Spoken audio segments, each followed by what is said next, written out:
की सियासत लगातार जारी है और इस सियासत के बीच में बयानबाजी भी जारी है। हाल ही में एक बयान सामने आया है, आपको बता दें ये बयान सामने आया है नेता अरुण यादव का। सुरेश पचौरी को लेकर उन्होंने गंभीर आरोप लगाए हैं। कांग्रेस से बीजेपी में हाल ही में सुरेश पचौरी आए थे, अब जिन पर गंभीर आरोप लगाए जा रहे हैं और आरोप लगाए हैं कांग्रेस नेता अरुण यादव ने।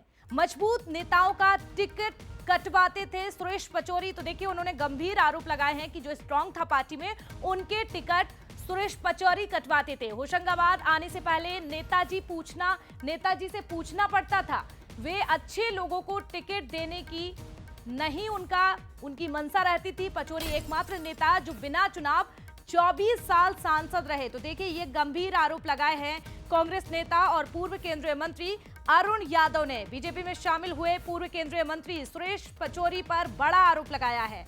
होशंगाबाद लोकसभा क्षेत्र के इटारसी कस्बे में जनसभा के दौरान उन्होंने ये गंभीर आरोप लगाए हैं।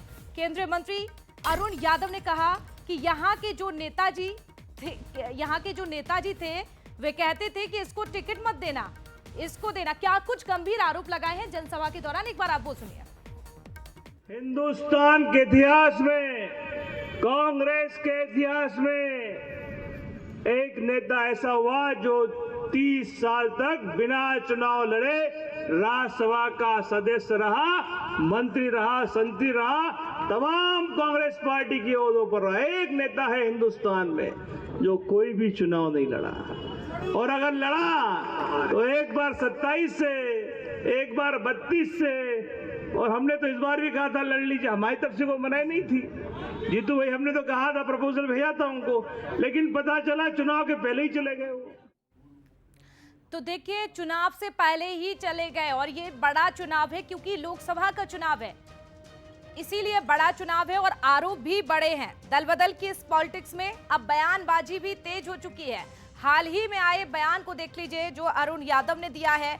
कांग्रेस नेता है, पूर्व केंद्रीय मंत्री है अरुण यादव, जिन्होंने तंज कसा है क्योंकि हाल ही में सुरेश पचौरी ने बीजेपी को ज्वाइन किया और जैसे ही जनसभा को संबोधित करने पहुंचे अरुण यादव, उन्होंने निशाने पर लिया सुरेश पचौरी को और बड़ा बयान कह दिया।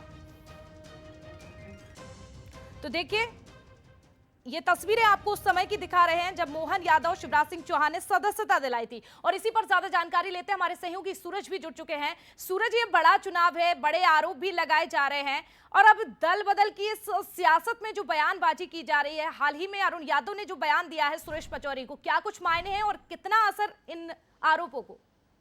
देखिए बिल्कुल हम देख रहे हैं जो लगातार कांग्रेस के वरिष्ठ नेता है वो भारतीय जनता पार्टी में शामिल हो रहे हैं। ऐसे में वो नेता जो कांग्रेस के साथ लंबे समय से रहे हैं, कांग्रेस ने अलग अलग संगठन में पद दिए हैं, केंद्र में मंत्री बनाया है, कहीं ना कहीं सम्मान और सत्ता दोनों के सुख भोगने का मौका दिया था, वो अब बीजेपी में शामिल हो गए हैं। यही कारण है कि अब जब मंच पर मौका मिलता है तो सार्वजनिक तौर पर कांग्रेस के नेता कहीं ना कहीं वो जो मन की टीस है वो वहां पर मुनाते नजर आ रहे हैं। और यही कारण है कि इटारसी में जिस तरीके से संजय शर्मा के समर्थन में सभा के दौरान अरुण यादव ने स्पष्ट तौर पर यही कहा कि एक नेता ऐसे हैं जिन्हें पार्टी ने 27 साल मंत्री बनाए रखा, वो एक भी चुनाव नहीं जीते और एक बार 35,000 से, एक बार 27,000 से चुनाव हारे हैं, उसके बावजूद भी वो पार्टी छोड़कर गए हैं। तो आप समझ सकते हैं वो एक ऐसे नेता हैं जिनके बारे में कहा जाए तो जब उनके क्षेत्र में आना होता था तो सबसे पहले उनसे परमिशन लेनी होती थी, वो टिकट कटवाते थे। जब मैं 2013-14 में प्रदेश अध्यक्ष था तो उस दौरान भी कई लोगों के नाम उन्होंने टिकट से कटवाए थे कि नहीं इसको टिकट नहीं देना है, इस व्यक्ति को टिकट नहीं देना है। तो कहीं ना कहीं टिकट कटाऊ नेता भी उन्हें कहा जाता है। और अब दल बदल के बाद एक बार फिर से सियासत बढ़ रही है।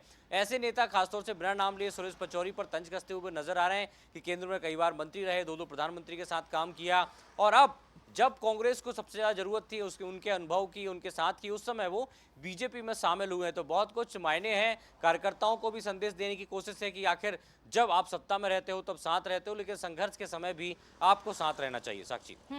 सूरज, बहुत धन्यवाद जुड़ने के लिए, तमाम जानकारी देने के लिए। तो देखिए अब बयानबाजी लगा